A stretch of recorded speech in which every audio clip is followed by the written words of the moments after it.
Hello, my name is Matthias Gotsmy and welcome to my science flash on reliable quantitative finger sweat metabolome analysis. So what is this all about? My experimental partners already designed a very nice sampling method to sample finger sweat metabolome data. And how this works is that you basically wash your hands and dry them and then hold a piece of filter paper between your fingers for a certain time and you sweat on it. And then you put it in an Eppendorf tube and you can extract the metabolites and measure them with LCMS. This method already works quite nicely, and because it's so simple, it would be very good for measuring concentration time series. So we did a study to measure the concentration time series of caffeine. However, the problem is that we cannot control how much we sweat at each time point, and we have to assume that this can change quite a lot. So the big question is, how can we make this data quantitative to actually measure concentration time series? And this is where my project kicks in. First created a mathematic model that describes the kinetics of caffeine and its major metabolites, paraxanthine, theobromine, and theophylline. And with this model, I already can basically describe the concentration time series. And as an additional fitting parameter, I also introduced the sweat volume, SV.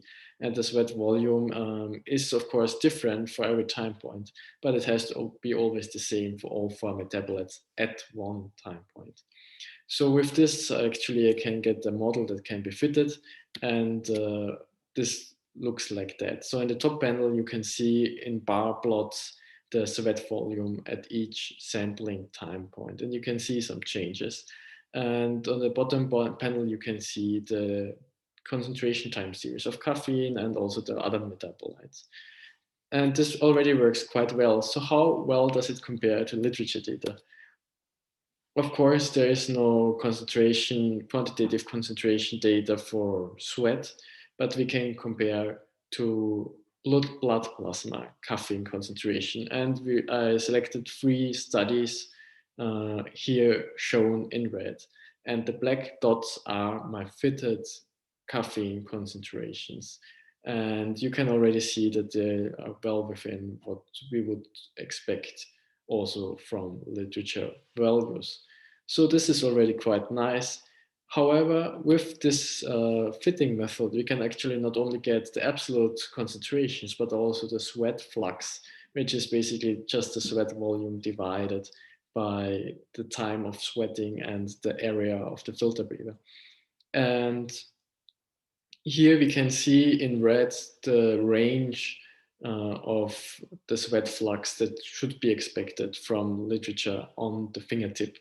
And in blue, we have the distribution of my fitted sweat fluxes in different time ranges. And basically what I show here is that there seems to be no time-dependent bias on the fit of sweat fluxes, which is very nice.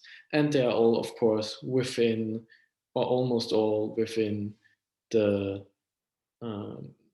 ranges from literature, which is also a good thing. So finally, we tried to do sweat flux prediction because, of course, it's not always possible to measure a whole time series, and you don't always have a perfect metabolic network like we have now for caffeine.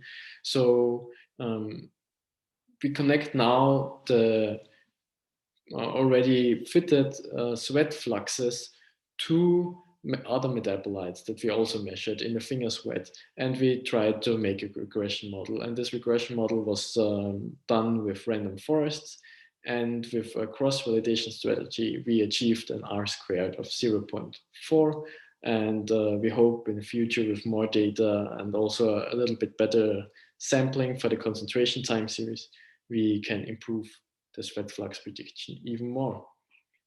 So thank you to listening to my science flash, and I also want to acknowledge my partners, which is the Gerner group that did all the experiments, and my supervisor, Jürgen Zanghellini, and also the whole Zanghellini group, all of University of Vienna.